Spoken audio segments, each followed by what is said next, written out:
இருந்த ஒருவர் நிக்கதேம் என்பவர் இயேசுவை இரவு நேரத்திலே சந்தித்தார். அந்த சந்திப்பினுடைய தொடர்ச்சி, அவருக்கு இருந்த அந்த கேள்விக்கு பதிலை இயேசு கிறிஸ்து தொடர்ந்து சொல்லுகிறார்.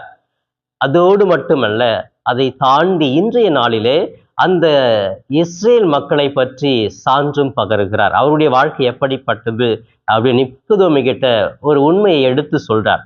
நான் எப்படிலாம் இருந்தேன், யாருக்காக வந்தேன் என்பதை நீங்களே என்னை புரிந்து கொள்ளவில்லையே என்று கேட்கிறார்.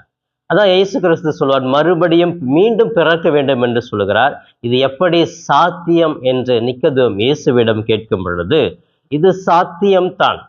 ஏன் அப்படின்னு சொன்னா, மண்ணுலகில நான் வந்து நிறைய கருத்துக்களை சொன்னேன்.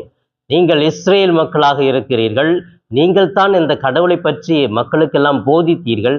நீங்களே இதை நம்பவில்லை என்றால், நீங்களே இதை ஏற்றுக்கொள்ளவில்லை என்றால், மற்றவர்கள் யார் இதை ஏற்றுக்கொள்வார்கள்?